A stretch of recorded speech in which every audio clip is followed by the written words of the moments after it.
ஜீவவசனம் கூறுவோம், சகோதரரே சேர்ந்தே எக்காலம் ஊதுவோம். கர்த்தருடைய நாமம் உயர்த்தப்படுவதாக. கிறிஸ்துவுக்குள் அன்பானவர்களே, இந்த நாளிலும் ஜீவ வார்த்தை ஒன்றை நாம் கேட்போம்.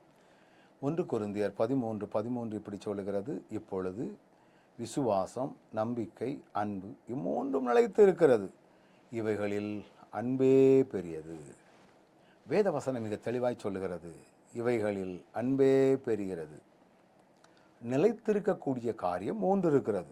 ஒன்று விசுவாசம், இன்னொன்று நம்பிக்கை.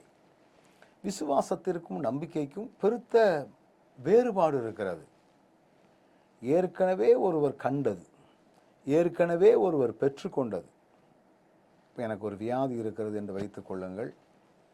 நான் இந்த மருத்துவமனைக்கு போனேன். இதில் ஸ்பெஷலிஸ்டான மருத்துவர் அங்கே இருக்கிறாரு. அவர் கையை பிடிச்சாலே போதும், கரெக்டாக டயக்னோஸ் பண்ணுவார்.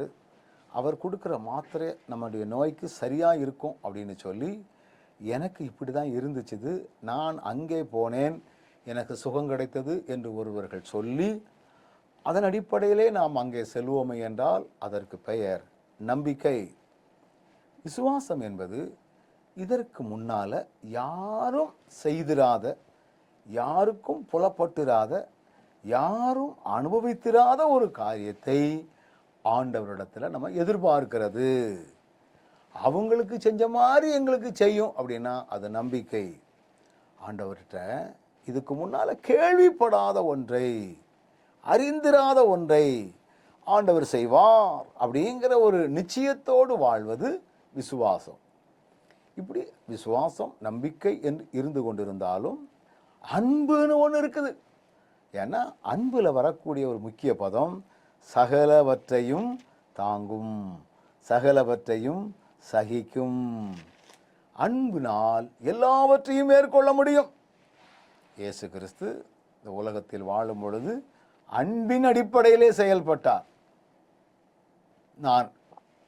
எனக்கு நிறைய விசுவாசம் இருக்கிறது அப்படிங்கிறதுனால அல்ல, ஜனங்கள் மீது உள்ள பாசம், அதனால தான் எல்லாரையும் அவர் நேசித்தார். அப்போ அன்புக்கு முன்னால் விசுவாசமும் நம்பிக்கையும் ஒன்றும் கிடையாது. ஏன்னா அதை விட இது பெருசு. ஆண்டவரே, நாங்கள் அன்பினால் எல்லாவற்றையும் செய்கின்ற ஒரு பலனை எங்களுக்கு தாரும் என்று நம்ம கேட்போமா? நல்ல ஆண்டவரே, விசுவாசம் இருக்குது, நம்பிக்கை இருக்குது, அன்பு இருக்குது, எனினும் நாங்கள் அந்த அன்பை அதிகமாக முக்கியத்துவப்படுத்தி வாழவும் அனுபவிக்கவும் எங்களுக்கு கிருபை தாரும். இயேசுவின் நாமத்தில் ஜெபிக்கிறோம் நல்ல பிதாவே, ஆமென்.